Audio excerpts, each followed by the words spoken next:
Practically since morning on the Living My Truth Virtual Summit. I don't know what happened. Please come here. Come join me here. Come join me here. Come join me here. We've been having a fantastic day, and I don't understand what happened to my last speaker. For some reason, is not able to connect on the platform I'm using, even though everybody else has been connecting. But it's all good. It's okay. At least the show must go on. There must always be a way. So many ways to skin a cat, like they say. So Lepacious Bose is the last speaker for the day. She'll be joining us in a bit. Everybody else, tell everybody else. I don't have time to even go and mention it in the Telegram group. I'm sure they'll be wondering what's happening. I think you have to give me some moment. Let me just mention in the Telegram group that we are on.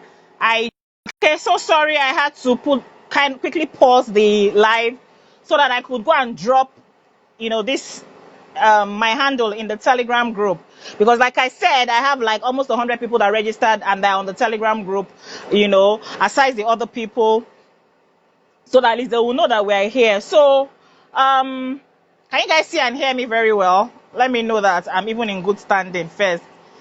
Please let me know if you can see and hear me. Fantastic, thank you so much. So I'm waiting for Lepacious Bose to join. Or has she come in? I didn't see her. Oh, Lepacious Bose is here. Oh, I missed it. Oh, where's Lepacious Bose? Oh, okay. I'm not seeing her here again. No. So if I can't see her here, then it means that it must be the network. Let me mention her.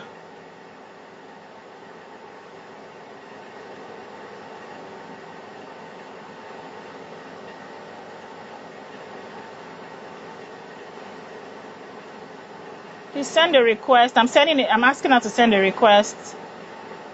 I'm sure it's network, because I was clear on that StreamYard. I don't know why. And the reason why I was using StreamYard is so that I could stream to, multiple places at once, which is Facebook and YouTube. So I'm trying to... I saw her here. I'm waving to her, but... Okay, let me invite her. I've seen her. I've invited her. Now. I'm waiting for Lepacious Bose to join in on the live stream. I've added her. I'm waiting for her to respond, and we can get this show on the road. We're almost done. This is the last lap. We've had an amazing time from 1 p.m. This is the maiden edition of the Living My Truth Virtual Summit, and I've had 5 amazing speakers already. I've had Emeka Nobis, I've had Adenike Oyetunde, I've had Lolo One, I've had Nathaniel Adegoke, I've had Abiola Shegun Williams, and the last but not the least speaker is Lepacious Bose, and we are still waiting for Lepacious Bose. I've sent a request, you see. I'm sure it's network from her end that is trying to show us, but we move. So I sent her a request, and I'm waiting for her to accept the request.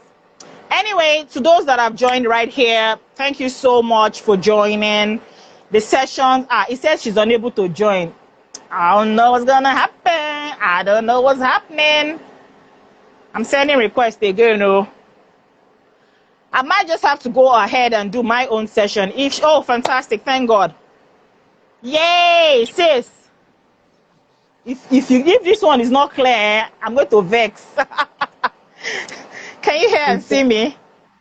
This is interesting. I honestly... Is it better on your end? It is better. It's better. It's just a bit it's better. I'm sure it's the network that is, acting up, but it's to be expected. So we just have to walk around it. I've changed from Wi-Fi to X-Fi to Every-Fi. My sister, if you know all I've used 3 networks. I've used Airtel today. I've used SpectraNet. I've used Nimo. In fact, SpectraNet that I have abused, I have to go and pick it up and use it again. Last. So it's okay. Thank God you're here. Thank God you're here. You're live. It keeps buffering. But can you still hear me and hear me? I can hear you clearly. I can hear you clearly. Okay, then I can see you. So let's go ahead then. but I have to start afresh because I mean, this is, although some people joined us from the former platform, but benefit for those that might just be joining for the first time. So this is Living My Truth Virtual Summit. We're just continuing here with the last speaker of the day, who is Lepacious Bose. She's Bose Ogunboye, popularly known as Lepacious Bose, a comedian, actor, MC extraordinaire, you know, always cracking people up and all of that. Now, Lepacious is someone that went from, we can actually say she went from being an obese, very, very fat person to the size that she is now. She lost over 70 kg of weight. And, you know, that is exactly why I decided to have her speak on today's edition. And she'll be speaking to us on overcoming emotional eating and depression. I can't see your face again, no. Don't worry. Don't worry. I'm trying to. Okay. You know, All right. I had already set my camera for with another phone, put it on the stand. Okay, so now I'm you now have resetting to everything. change to this one. Yeah, so I'm The resetting. devil is a liar. We move. All right, so she's going to be speaking to us on overcoming emotional eating and depression. Now, what I found very interesting about her story was the fact that I read it anyway online, that you decided to lose weight because your nephew said you might sleep and not wake up. Is that true? Well, it's actually a series of things. Is what? You know, a series of things have been happening before that. Okay. And I had my own struggle mentally and emotionally with the weight. You know, because I mean, this is what everybody thought. Oh, everybody seems to think, oh, this is what you want. You know, so now I'm having my own challenge with the weight, and then he walks in and says, "Oh, Auntie Betty, are you okay?" And I'm like, "Oh, I'm fine." And he says, "Are you sure?" I'm like, "Yes, I'm sure." He said, "I'm not sure because you're breathing funny. Wow. You're breathing like your heart has to stop." And I got scared, and I came to check you if you were okay. And that worried me because he was not in the same room with me. So if my breathing was if my breathing was so bad that he could hear me breathe,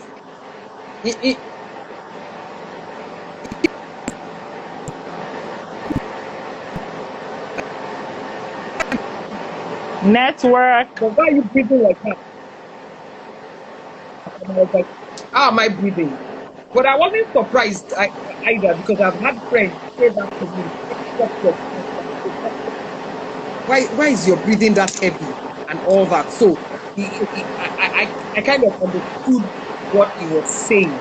And because I've had my own challenges already, my mind was already working in that direction. It was easy for the message to sink into my, you know, it's like when somebody tells you what you've been trying to tell yourself. You know, prior to that, I had not seen my period for 3 years. What? And I wasn't anywhere near menopause, and I'd done all the tests that I was supposed to do. Doctors had said I didn't have fibroids, I didn't have this, I didn't have that. I even did cancer tests, but I didn't know what it was. I had to try and do what do they call it that they do for cancer people? Is it Jesus? Whatever. Because I didn't know where it was coming from, and just a period with erratic blood spotting. You know, you won't see your period for a while, and then suddenly, maybe you are at a party or at an event or something. I would just look down and I would see blood. I mean clots of blood on the floor. And the first time I saw it, I was like, oh, maybe somebody said Ribena on the floor or something. That can't be coming from my body, you know. And then I went to the restroom and I thought that it was from me. So I developed a habit of wearing dark colored flowing clothes, because I never know when it is going to show up. I never know when this is going to happen. I never know, you understand? And you use a menstrual cycle some drugs were prescribed for me, and those drugs happened to be hormonal drugs, which were making me bigger and making me more depressed and making the weight loss the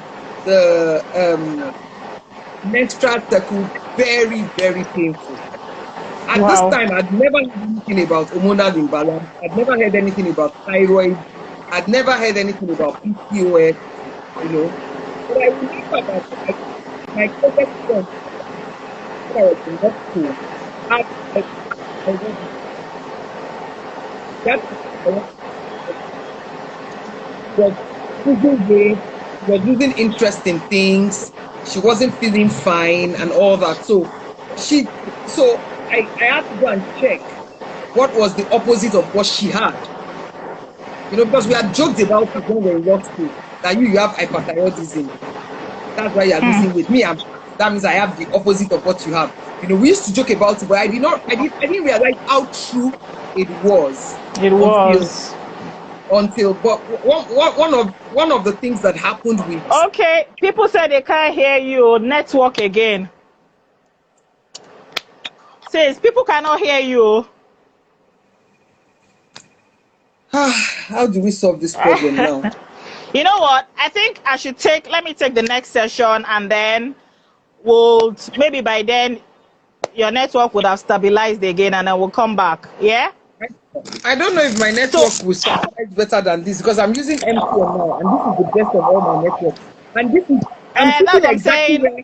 I'm sitting exactly where I do my own live program, and I go 4 or 5 hours like this. I don't know what's up. People cannot hear you, you know, and it won't be nice for you to continue speaking and then people cannot hear you. Do you understand? So I'm thinking maybe I'll do. Can you hear her now? It keeps streaming. See, it's streaming again. It's streaming on and off. Should she continue? Okay, continue. They say you could continue. They can hear you now. So anyway, like I was saying, it was really bad. At this time, I didn't know I had all these problems, but I know that I was a junkie. I used to be junk, and I used to take a lot of soda, and I used to take a lot of Coca-Cola and all those things. And I would tell you, I don't eat meat, I don't eat. You know, but I would go on a binge, you know. I would eat all the rubbish things in the world. But I actually used to eat proper food, you understand?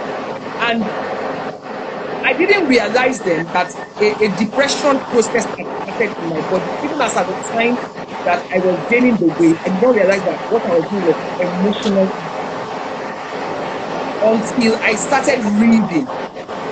You know, a lot of what I did with my weight was the things that I discovered on my own when I started to do research. Because I remember then that something upsets me.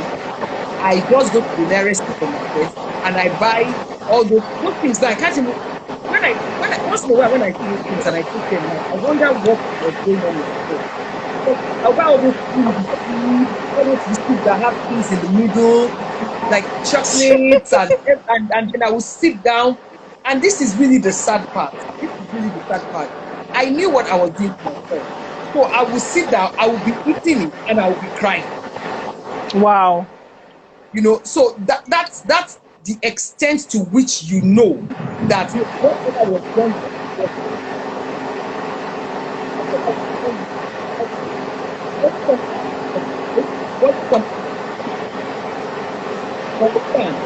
So as we moved along, I decided that something had to do, and then I had to do all those tests. That was when I started worrying about PCOS, hypothyroidism. I didn't know what all those things were, you know. And then I started reading, and then I started discovering that, and this was the scripture God gave me: all things are lawful, but not all things.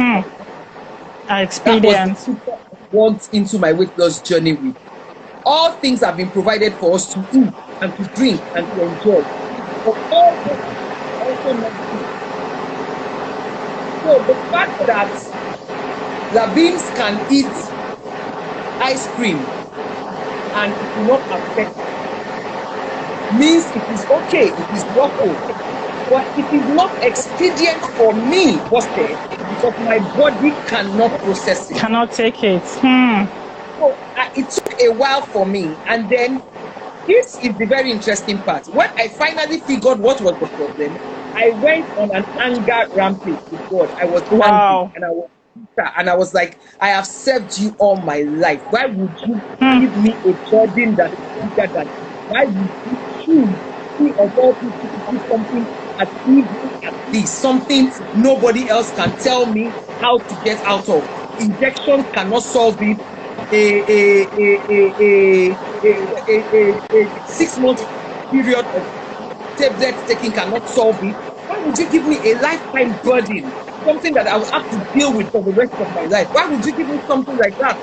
Why would you give me such an heavy load? What are my offense? Why do you hate me so much? And of course, the devil, of course, enjoyed tormenting me with that scripture that God said he will love, he will show love to those who he will have mercy on, and all that. He loved Cain and he hated Abel, whatever. And then, I would always say, okay, so my father gave birth to 2 kids, so God chose to love my brother. Of course, my brother's name was already evidence that God loved him, because my brother's name was Oluwafemi. So that is exactly that is, so me. So he has chosen who to love. It's my brother that he has chosen to love. I'm the one that he has chosen to hate. And I started talking down more at myself, and when it's like you value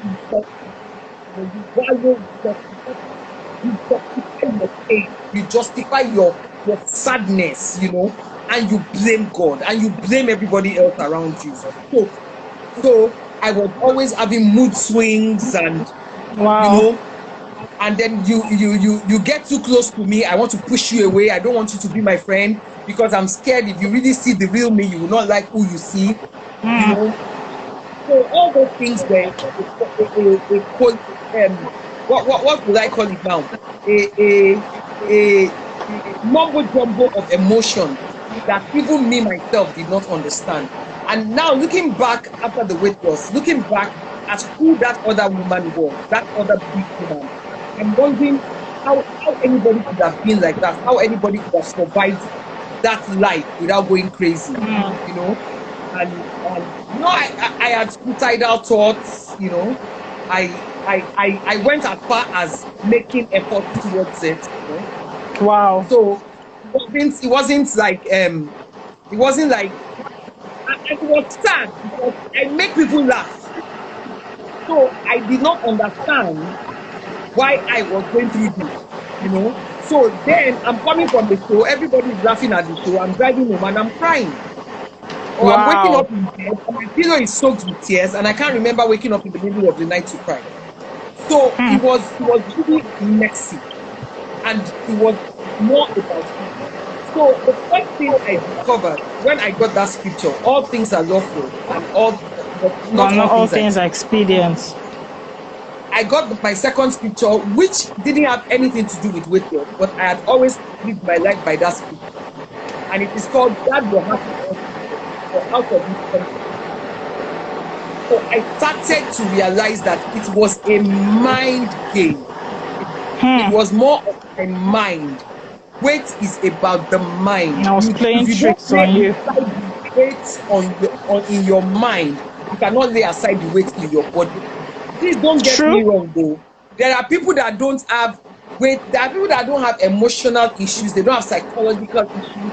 They don't have hormonal issues. They don't have all those. They don't have depression issues. So not one can decide. Like my sister-in-law, she can decide to do a two weeks and to go from this to this like that. There are people like that. There are people like us who our problems are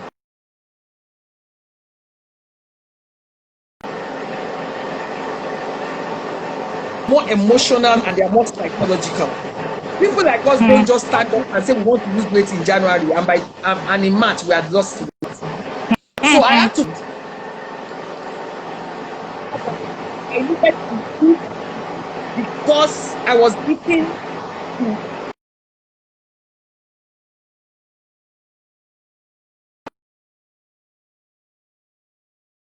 survive, not really. There's a difference. I remember one time my brother said something to me, and I hated him for months. And in fact, if I had poison, I would have killed myself at that time. Ah. I'm not joking, no. My brother was the king of tough love. My brother used to say very horrible things. Looking back now, I understand. And in fact, after I lost weight, I remember calling him and I was just crying and I was like, Femi, thank you. Femi, thank you for pushing me so hard. Thank you for not allowing me to give up on myself. Thank you for talking even when I hated you. Thank you for talking. Because I remember there was a particular time my brother looked at me and said, Buster, the food you have eaten in your life, if you don't eat again for the rest of your life till you die, you survive. That's how much you have eaten in your life. Oh my God. That's food should not be That's something. serious. You are not somebody that should wake up and be thinking, what am I going to eat today? You should have removed that from your program of events. And I thought I looked at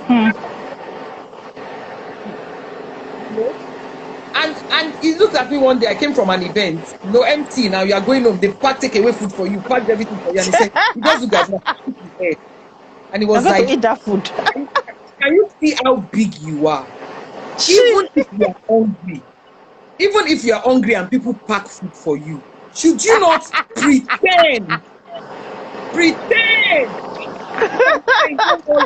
So that the outsiders are the ones that will be saying, "Oh, and she doesn't eat, oh."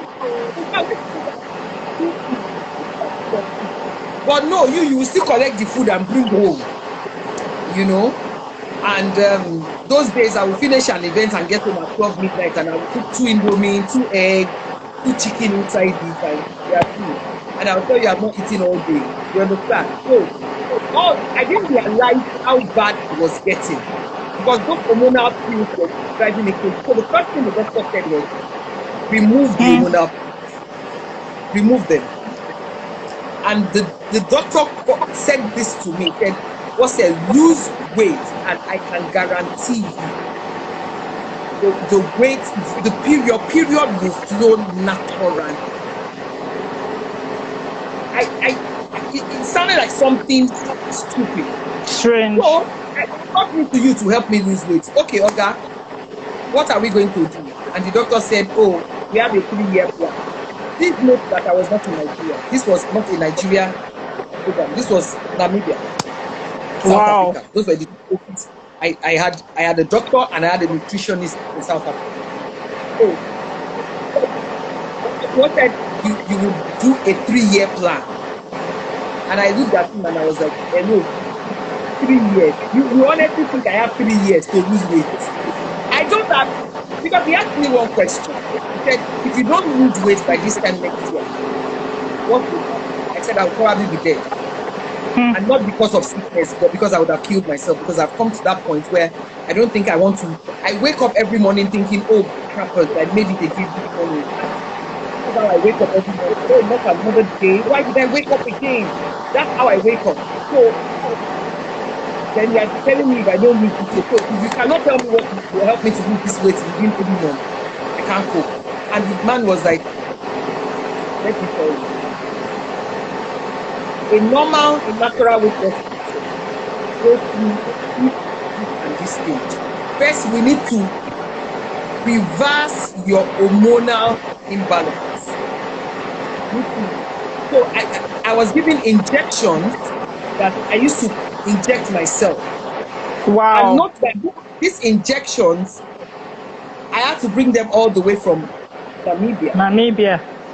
Jesus. And they must be cold. Jesus. They can't be hot. They can't. Wow. Nepa must not take light, and they must not be frozen. So it was mad. So coming from in thermos flask, like thermos flasks like this, put them in thermos flasks, then put them in ice bag, and then brought them all the way here. And as soon as I got here, ran straight home, put them in the freezer. and then put them in the regular food. Now, this is the interesting part of being a Nigerian. This is why it's so funny how our lives are complicated in Nigeria by basic things that shouldn't be done. Yeah. Never takes night, and in the middle of the night, I will wake up and rush and go and take my injection and go and put them in the freezer. They never brings light. I take them again. I go and put them. Remove them, put them back in the fridge. I go and put them back in the fridge so that they don't get broken in the freezer, because now the freezer is on, you know. And then when I'm going out, I'm going to be out for a long time, and I don't know what I'm talking about. I will put them in the ice bag and put ice block on it, and then put them in the regular fridge, so that way I am safe. So I can't come to your house and hang out with you and say, don't go. You have to go. Suddenly my life took a different form. I couldn't take enough decisions, you understand? I went to an event somewhere in Ibadan, and then there was traffic, and then I decided to stop in our hotel. I couldn't do all those anymore because there were things I needed to. There were things that my life revolved around, you know, and gradually the hormones started, you know, more balanced. The more I started controlling my food, first of all, I realized that when you eat more sugar, your body craves more sugar. Okay? So it's crazy. If you eat more sugar, your body will demand more sugar. If you eat less sugar, your body will not need sugar. So if you drink Coca-Cola, for example, or you drink Fanta, your body will want more of this very thing. If you eat junk like pizza, ice cream, and all that, your body will crave more of it. Now, if you eat whole food, real food, you are naturally full. You are naturally full. So your body does not ask for food unless you are hungry. Your body does not ask for food unless you are hungry. And so they had to teach me what they call trigger points. Wow. Trigger points were, what are the things that trigger bad eating habits for you? First one, anything that upsets me. So I needed to first of all sit down and write a list of friends that upset me. Wow. And I didn't quarrel with them. I just separated from them. So on your birthday, I will call you. If you're doing anything special, I might show up. But I just generally kept my distance from friends that upset me, or any kind of environment that can trigger my mood into the negative. I hope you understand what I'm saying. Those were very tough decisions I had to make. Another trigger point for me was relationship. I found out that when I'm in a relationship and I'm happy in the relationship, I am hardly hungry. But the minute there's a problem in the relationship, I take it out on the food. And I was involved in a very toxic relationship. Not abusive, not abusive, just toxic. You know, when you're with somebody, when you're with somebody and you yourself know that this person is just using you. There's nothing. There's no love. There's no like self. This person is just taking advantage. He's just taking advantage. Just don't look and say, okay, you are desperate. You have given up on yourself. Let me come and be using your agbari. I was just an ATM machine, you know. And so I said to myself, that was another trigger point, and I called the man and I broke up. Okay. Wow. So why I'm saying all this, because you cannot overcome emotional eating and depression without first of all identifying what the root cause of your problem is. What are your trigger points? What are the things that push you off the edge? What are the things that make you go into those negative, dark places? If you don't identify those things, you will keep making those mistakes and you will keep finding yourself right back where you don't want to find yourself. You started from. So it's very important to first of all identify do and see, the only way you can do this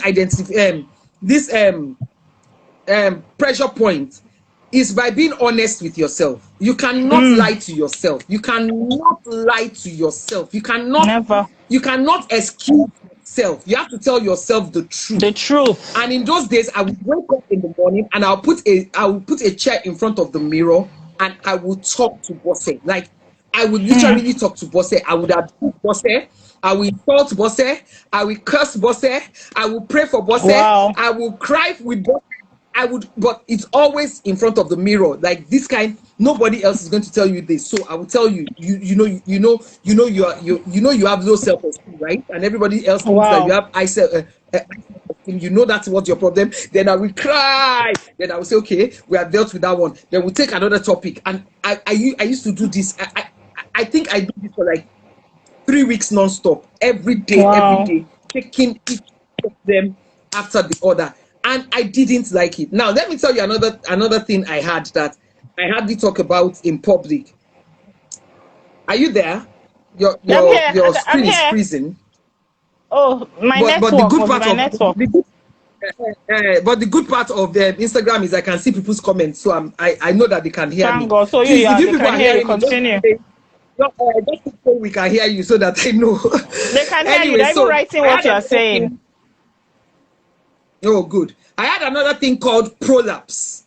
I don't know if you have heard of prolapse before, but prolapse only happens to people that are extremely overweight, or they were pregnant and they were carrying very heavy babies, like people are carrying triplets or twins, and so it's like it pushes the pressure of your intestines down. Now, listen, this is a bit raw, but listen, I have to say it as clearly as I can. I won't mince the words. So this is what happens. It's like there's a tampon in your vagina. There's a permanent tampon in your vagina. It's not painful. Oh my God. Yeah. Yeah. So Jesus. You don't feel it until you squat. Maybe you want to pee or anything, you sit down or you squat or something. I went to doctors. I kept telling them something is in my private. They put hand, but the thing is, once I lie down, the thing goes up. When I squat, the thing comes down. Hey God! They go meet the wrong doctors, or it was just how the devil wanted it, but they couldn't figure it out until one day. At this point, I was convinced that thing was cancer. Jesus. So one day I squatted and took a picture of it. And I went on the internet and solved for it. And I called my sister-in-law, who was the only person I could talk to that time, and I said, Nneka, I want to tell you a secret. I hope you don't tell anybody until we find out. She said, I said, I think I have cancer.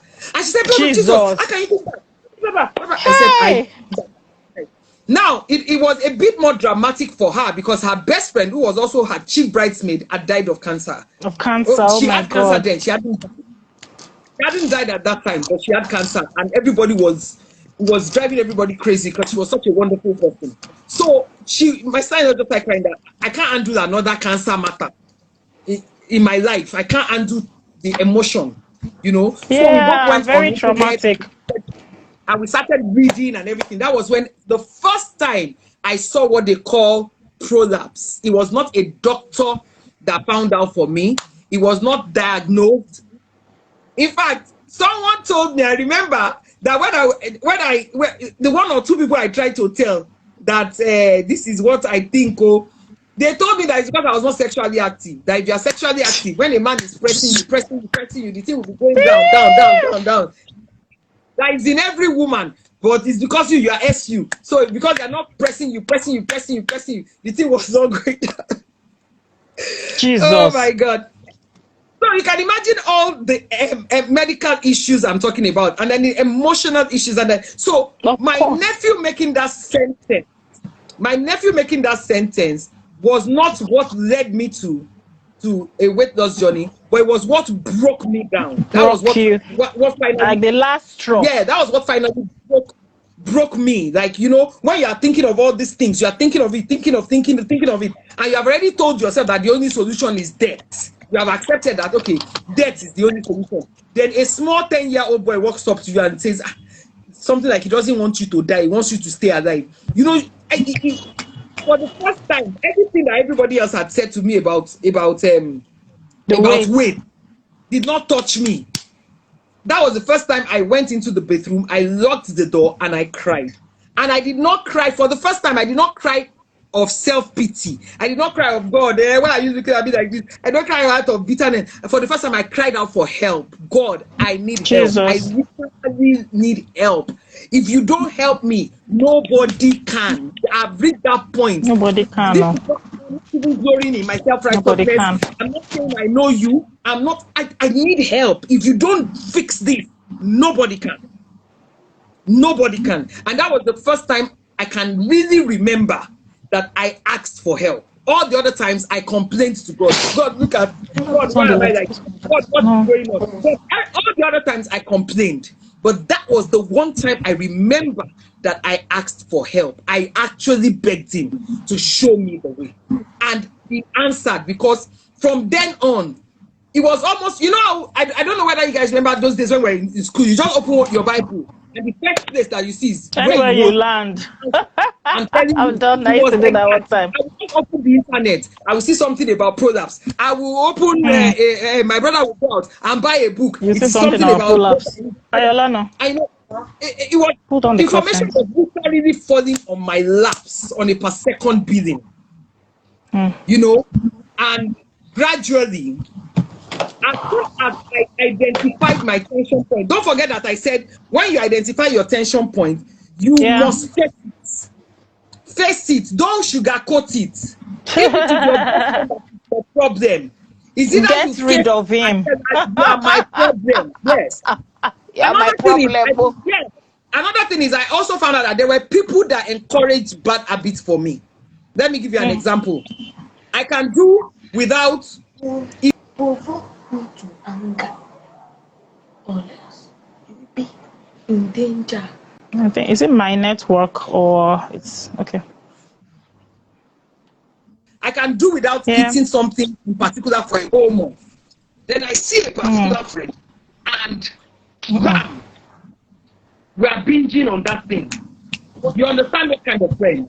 So I have to identify those kind of friends those kind of friends that when you go to their house, those kind of friends that when you go to their house, they'll fry dodo, they'll fry egg, they'll put sausage, they'll put coke, they'll put ice cream. People. When they come to your house too, they expect the same thing. So the same thing. You're already buying all those people. I have to identify those friends too. They are not bad people. They are just not for me. Yeah, but they are not for you in that time of your journey. You understand? So I needed to face that, and I wrote out a list of all those people, and I told myself, these are your stress points. These are your tension points. These are the people you need to either avoid or reduce access to them. With them. You understand? And that helped me a lot, because the more I avoided things that stressed me, the less hungry I got. Now, this was another thing. They encouraged me to start exercising. But I was so big, I couldn't. What exercise do I want to do? The first 3 scales I bought, I think, I kept returning them to Med Plus. I kept telling them the scale was bad. The scale was bad. I didn't know that the scale was not measuring me, because the highest the scale can do is 150. So once I climb on it, the thing will show error. I even have a joke about it. People used to think it was a joke, but it was a true life. I used to say, and when I climb on the scale will say error. Everybody will laugh in the audience. It was a true experience, you know. And so it affected me to the point that I kept returning the scale. I also remember a time when I was at the gym and I got on the treadmill and the treadmill did not move. And I got again, the treadmill did not move. I got again, the treadmill did not move. I now called the instructor, not the gym I attend now, the guy that was in the gym that I was going then. He was in Abeokuta, and I told the guy that, why is this Said, you people just put bad equipment in your gym. The thing is not working. The guy looked at me. I am not joking. With the deepest shame in his face.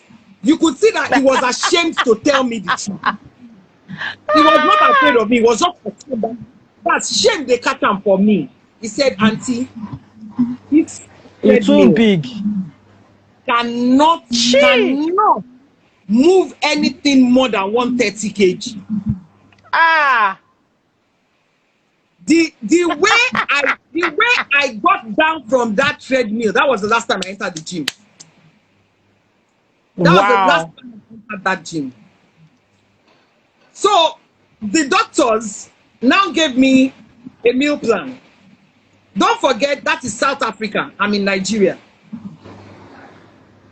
So when I say I ate ewedu, I need to go and Google ewedu so that I can know tell what is inside. What ewedu means and what is inside the ewedu. Wow. So at the end of the day, now me they still do my research to tell doctor what I'm doing. You understand? So, next thing I want to say about overcoming is avoid the blame game. Avoid the blame game. It is my husband that likes eating pounded yam. That is why I eat it. Avoid the blame game. It is anytime I am with Nike that I eat chocolate. Avoid the blame game. If you know that when you are with Nike, you eat chocolate, either avoid Nike or whatever you need to do. Because don't blame Nike. I have friends that will call you on Thursday night and tell you tomorrow is my birthday. Now, if I have I used to eat rice once in a month when I first of all started, once a month. So if I'm going to eat rice once a month and I'm eating my rice once a month, then you now invite me to your birthday suddenly. The possibility that I will eat rice there is there. So once you just invite me to your birthday, I'll just tell you, and I'm not free that day. Oh, I'm not free. I'm not free. Because by going to that birthday, you are going to eat rice, and then you're going to blame me on the party. I didn't want to eat rice, so if I didn't go to that party, I wouldn't have eaten the rice. So now I have cheated. Avoid the blame game. The world will not end. I know how many Ashebi I got that I never attended the party. I was just like, okay, bring the Ashebi. So you don't see me at the party, I'll be like, oh, I'm sorry, something happened, something came up, you know. But I generally avoided anything that will make me blame myself at the end of the day. So avoid blame game, because this is what happens. When you eat the wrong thing, then you are angry with yourself. Then when you are angry with yourself, you are depressed. Then when you are depressed, you take it back on food again. So it's a circle. It's a circle. So that's why I said, if you don't heal your mind, you cannot heal your body. I call it the mind and body connection. It's a connection. You cannot avoid it. Yeah. Next thing I would like to talk about that helped me was I held on to God. Yes, so. My sister, I don't know any other way anybody can do it. Oh. Whether you are a Christian, you are a Muslim, you are a Shango worshipper, you are Jehovah's Witness, you are Hindu, anything you like, you can be. Without God, you can't lose it. Yes, so. Especially when it is connected to an emotional problem, you can't lose it. Because you need an anchor. You need an anchor. You need something to rest on. You need somebody to depend on. You need somebody to carry you when nobody else. Because don't forget, you are going through something you yourself don't know what you are going through. You don't even know. To somebody else. Because trust me, I tried. I went to psychologists. I went to psychiatrists. I thought I was going mad. They couldn't help me because I can't even explain how I'm feeling. So they can't help me. So I always leave their meeting. I always leave the meeting more frustrated because I'm feeling like, oh yeah, you people are not getting it. So God, you can't do without. But even Igbo people that tell you that they don't believe in God, once they start weight loss, they start. Why did they do something they call meditating? Meditating, yoga. I'm telling you. And then they will not say the universe. What is the universe? The universe is God. Is it not God that made the universe? They're trying to connect to a stronger power. They're trying to connect to something that can help them to cope. Because every other thing that can help you to cope will make you eat more. Let me give you an example. I used to be a smoker those days when we were all in crazy lifestyle. The more you smoke, the more you want to eat. Smoking makes people eat. So. The more alcohol you drink, the more hungry you get. So all the things that you are supposed to use to cope with the emotion, they are all things that cause more damage to your body. All the things that you say, oh, maybe I will smoke, or I will drink, or all those things will still make you more hungry. So why don't you go and meet the one that will solve all the problems? Now, I hope you understand what I'm saying. Yeah. I am a graduate of 3 Bible schools. I'm a graduate of 3 different Bible schools. In fact, my dad used to make fun of me that the time I used to go to Bible school, if I had used it to go to and do my master's and PhD, by now I'll be a doctor. You know, 3 that what I learned on my weight loss journey,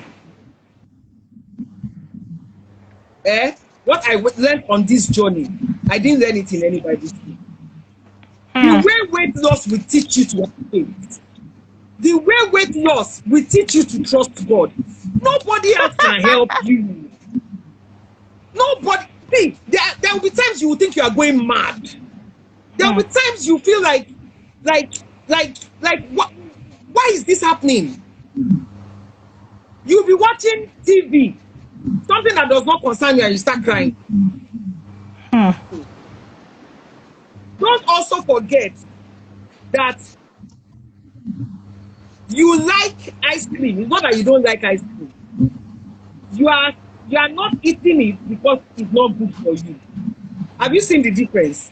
It's a different thing if you don't like ice cream. So, when I realized that was a very serious problem for me, I started to learn what they call affirmation. I'm back to my full length mirror again. I wish I was doing this live in my sitting room. I would have shown you the full length mirror. Back to my full length mirror again. This time I'll now stand naked in front of the full length mirror. I'll now start speaking. I am beautiful. I am slim. The weight is going up. The weight is falling off naturally. I have great metabolism. When I work out, it works. I am beautiful on the inside. I'm beautiful on the outside. My skin is glowing. I eat good things. I'm not a compulsive eater. I eat consciously. I believe in God. And if I believe in God, I can do all things. Therefore, the same spirit that raised Christ Jesus from the dead dwells in me and quickens my mortal body. That same spirit is helping my metabolism right now. My metabolism is activated. I am sweating like a normal person. I am processing food in my body like a normal person. And I used to say those things. I love good food. I hate bad food. I love good food. I hate bad food. You know, I said those things over and over to myself. I love healthy food. I find healthy food nutritious. I find healthy food tastes nice in my mouth. You guys, you don't understand why I needed to say those confessions to you. The first, you know, when you are not on a weight loss journey and you go to party, they give you salad and they put plenty sugar inside the salad cream. Salad is always sweet, oh. Salad is sweet, oh. All the salad that we eat in Italy that they have mixed sugar with, you be eating salad and jollof rice together. You say, oh, this salad is sweet. When you're on a weight loss journey, and it is only that salad that you are eating, and you cannot use all that salad cream that has sugar, that you have to now, you now have to be using dressing. The first time I ate salad, I'm not talking of this salad you people eat. I'm talking of salad for weight loss. The one salad. Like onions, tomatoes, that's all. If you are lucky, you put boiled egg and then you put shredded chicken. And my nutritionist, Dr. Bennett, my nutritionist, you have to weigh everything you are eating.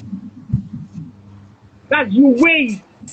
So if she says you are eating 30 grams of meat, that's 30 grams of meat. You weigh. And that 30 grams of meat, please note that you weigh it before cooking it. Oh. Thank you, my sister. God bless you. You weigh that meat before cooking it, oh, because when the meat is 50 grams, when it is raw, by the time you finish cooking it, it goes to like 30 grams. So it is not the same thing at all. At all, at all. So, my sister, that time, I will eat salad and I will be crying. So I needed to start affirming. I love healthy food. I love healthy food.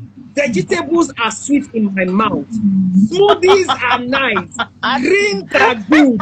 Everything is good for me. Dongoyaro is very good for me. I'm telling you. So these are practical things that nobody else can do for you except yourself. You have to face it and deal with it. You have to face it and deal with it. You have to see that compulsive eating as a demonic attack, and you must be angry and treat it as one. Another thing that I did with this my affirmation is I bought a bucket of ice cream. Blue Bunny ice cream, and I put it in my freezer, and I will open the freezer every day and I will look at the freezer. Oh, ice cream, you are still here. I won you yesterday and I will win you again today. I didn't take you yesterday, I will not take you today. I didn't die, I am here. You are not the boss of me. Food does not control me. The Bible says food for the belly and belly for the food. I am not among those people that my belly is my God. No, my belly is not my God. My stomach is not my God. I am in charge of this stomach. If you see me those days, you think I'm a mad woman. If you see me those days, you think I'm a mad woman, because I will be saying these things there, physically, and I'll be shouting, and you will think that I am mad. I will look at the ice cream, bring it out, sit down, and I'll be talking to it like this. Ice cream, you don't control me. My stomach is not my God. I am in charge of this. I can do this. I take authority over you. And I was like a mad woman, but for 1 month, I spoke to that ice cream for 1 month. I spoke to that ice cream every day for 1 month. Today, if I come to your party, I've not seen the ice cream they want to serve. Does that mean I don't take ice cream at all? No, maybe once in 6 months or once in a year. Yeah. I feel that, let me just go and take ice cream. I can go. I have made a choice. I will now, when I want to take ice cream, I take my car key, I drive and go and buy it. I made the choice. But I came to your party, then they packaged the ice cream, and it is the look of the ice cream that now tempted me to share them. I've gone past that one. You understand? So wow, interesting. On those things. So those are the things that you need to do to stay focused. You need to consistently speak the word.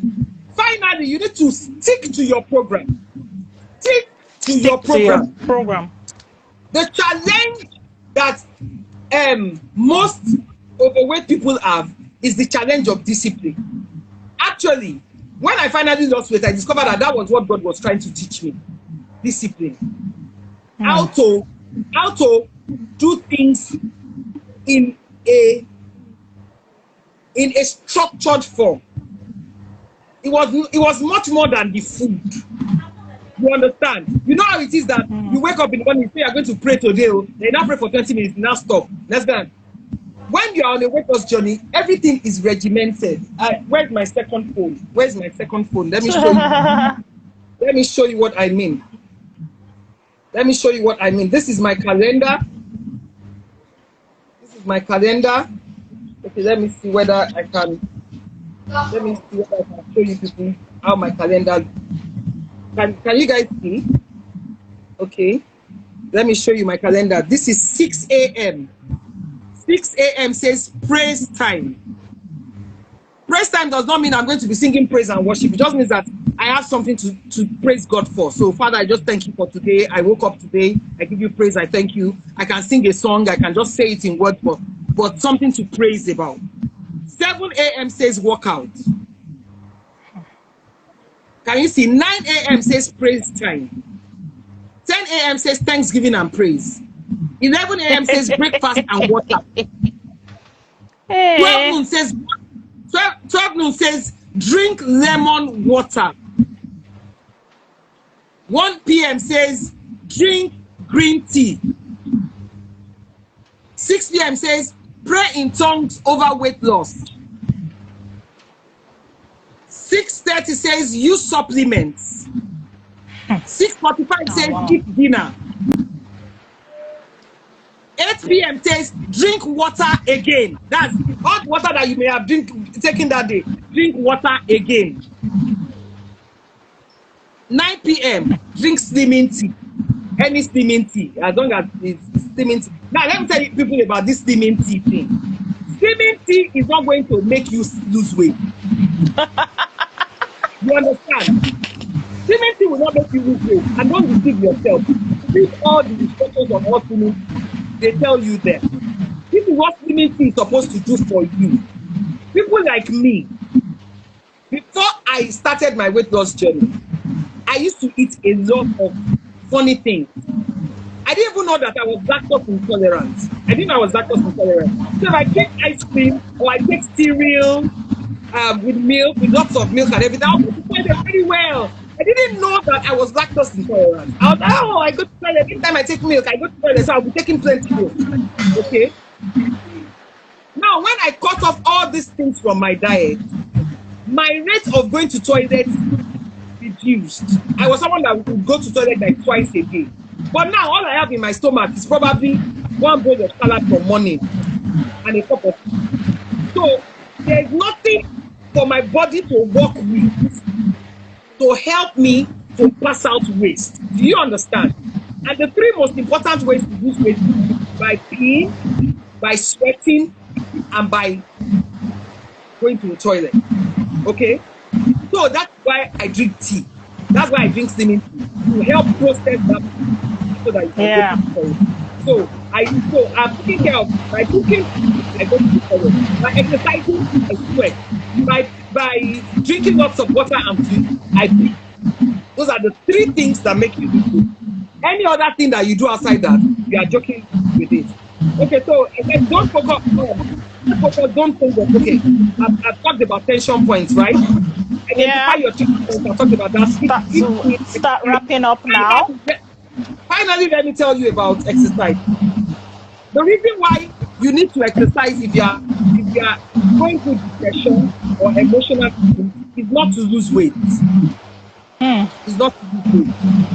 Exercise helps you to cope with stress.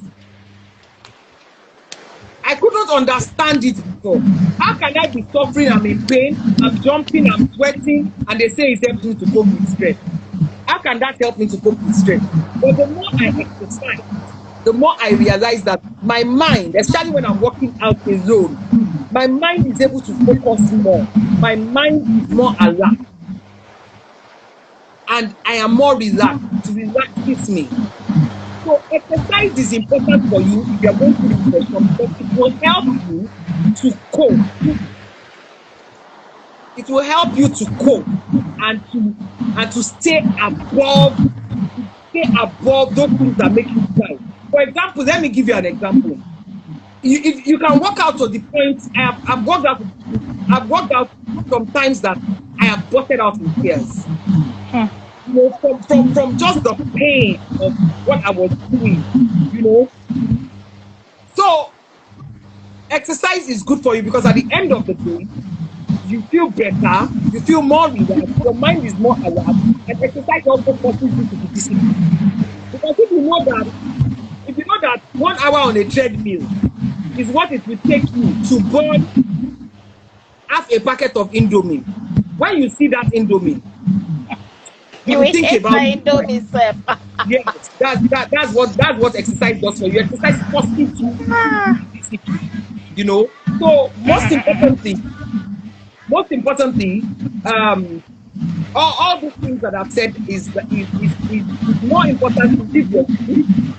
And like you said, when you live your truth, you face it.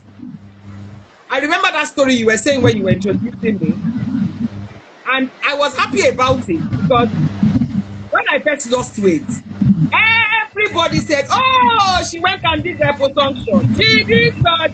He cut it off. He sucked out the fat." Okay, I was wearing 210 kg. and I became like Jesus.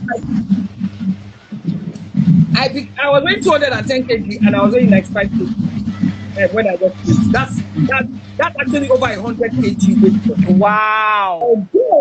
Although the truth is, I lost 70 to 80 kg due to my own work.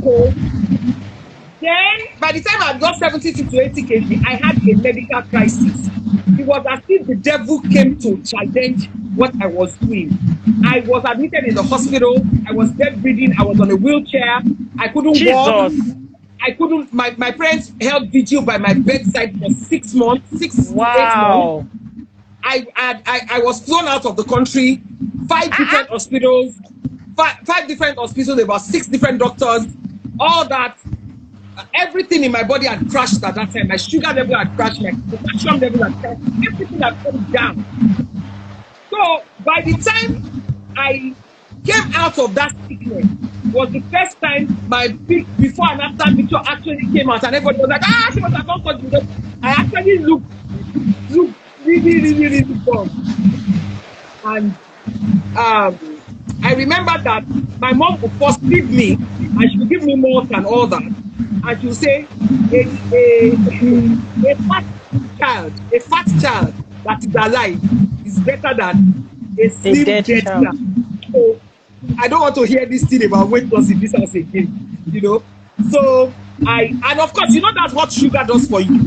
I hadn't taken malt or soft drink or anything for like 3.5 years, and then suddenly I'm taking malt every day, you know?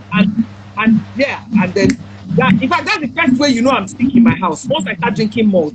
Hey, that time that I was still sick, of course, due to my hormonal imbalance, the hospital I was attending, I was using then was the third hospital I was using, because they had to move me close to my parents so that they could take care of me. Every afternoon, the nurses, even if I'm asleep, they use their own money, they go and buy ice block. Because my body starts becoming hot. I'm not talking of hot like you're running temperature, hot from the inside. So they used to pour ice block on me, not the way you pour ice block on. Not the way you pour ice block on fish. There's nothing I'm saying that I don't have a witness. So Friday is here. Friday is here. ONG is there. His wife is there. You know, they used to pour the ice block on me. When they pour ice block on ice fish, then they will cover me. That's how much my body was burning. You know, my body was burning, and then when my body is burning, my feet is cold. When my feet is warm, my body is cold. It was just crazy. It was crazy. So by the time I now started recovering and all that, I was always eating. In fact, you can see I'm taking ice, so you can see ice inside. You know, always with ice. Sometimes I eat ice, you know. So all that erratic thing came together, and I started putting on the weight a bit, by little. And I woke up one day, I was back to 140 kg. Hey! I was looking at 210 kg again in front of me. I was scared. I was like, God, I can't go back to this. I can't go back to Egypt. And it didn't hit me that it was that bad until those people made those evil comments. In fact, I remember a particular comment. See, all those comments that you're talking about, as bad as they are, there was a particular comment. There was a particular comment that drove me out of my mind. You know how you can feel you have overcome depression. Yeah. You feel you have overcome depression, and something pushes you right back into the dark. Only one statement, and that girl, I don't even remember her name. I don't know who she is. I've never met her. She said, "Is this not the Lepacious that they said I love you? Now you can't fast like this. Now, wow, fat must love your body." She said, "Fat must love your body." And that thing, people can be so evil. That thing grieved me. It grieved me so much. I was drinking coke. I was eating biscuits. I was angry. I was bitter. And God just said to me, "You know how you got here now?" You know how you got there. Everything in life has a map. Everything, you know the route you used in getting here. You know the road Exactly. you are So going here. follow it Just again. retrace your steps. Just retrace your steps and start all over again. And I was angry with God. I have to start all over again. I have to go through this all over again. Why didn't the weight just stay off? Why didn't it Off. just stay off? Hey, God, though. And that was when I realized that, you see, that thing that we always say when we're in university, there's nothing like one saved, always saved. That's the thing about weight loss. There's nothing like I've lost weight and it is over permanently. No, it's There's a continuous thing. So I had to start again. I started all over again, the same process of confession, affirmation, prayer, talking, this one, exercise, all that. And that was why during the lockdown, when everybody was saying, "Oh, you are so consistent. You are so," it's They not that don't I'm know. consistent. It's not that You I'm have committed. no choice. I know myself. Once I fall off the bandwagon, once I break the It's all over. circle, once I change the routine, once I allow the wall to crack, it's always difficult to come back. So the most important thing is never to allow that wall to break. Yeah. That's the most important thing. Like all these things that have been happening in Nigeria now in the past how many weeks scattered my eating, my sleeping, my metabolism. I know. Wake up every day at 5:30 a.m. Wake up every single day at 5:30 a.m. Not because I like to, but because I have to You prepare have to. everything I'm taking to the gym, and I have to get to the gym at 7 a.m. You understand? So all those things scattered, but I have to come back because I no matter how much what is happening in Nigeria hurts me, I still need to take care of Bose. Yes, so. Yes, so. And so that's what I would like to leave everybody with. When I say living your truth is facing your reality, admitting your own fault, identifying your tension points, staying away from people that you need to stay away from. Honesty. I'm not saying you should divorce. So if like your husband, they cost you emotionally, just go and kneel down in front of him and say, "My husband, anything I've ever done to offend you in my life, I am sorry. From today, can we live in peace?" I'm telling you. I'm telling you, because at the end of the day, you are the only one that can take care of yourself. You see all the children, so they struggle with one. You're having an affair. If he's going to have an affair, let him go have the affair now. You stay now, don't die. Anything that what is it? Why are you talking to me like that? Before he talks, I'm sorry, uncle. Emma Bunu. Wow, all right. They're okay. Are you okay? It's all right. No problem. Avoid it. You know you're right. I know. And you're telling me, you know you're right. It's all right. I'm not saying you shouldn't know you're right. I'm not saying you shouldn't fight for your right. But if that your right is causing you depression, if that your right is driving you crazy, if that your right is costing you your own happiness, it's not about your husband's happiness. It's about your own happiness. So if you know that in that marriage, that is what you need to do, uncle, God bless you. You don't like my church, you want us to be going to your own, okay? Whatever. My mother calls it the stoop to conquer. Yeah, stoop strategy. to conquer people. Yeah, strategy. The rice they fed here. Okay, sir. The rice, but we cook your own. It's very simple because you are not doing it for anybody else. You're doing it for yourself. So anything that challenges your mind. Another book that I had to read that time was called The Battlefield of the Mind by Joyce Meyer, and it helped me a lot. The devil is not after your body. The devil is not after your marriage. The devil is not after your beauty. The devil is not after your bank account. The devil is after your mind. That's your mind. That is where the battle is. And if you don't win in your mind, you cannot win in your body. Thank you very much, everybody. Wow. I hope that I have not stopped your ears off. Lepacious Bose. This is why the devil was using all the network to disturb us. See fire now. See fire now. See fire. Hey. Thank you so much, sis. You see?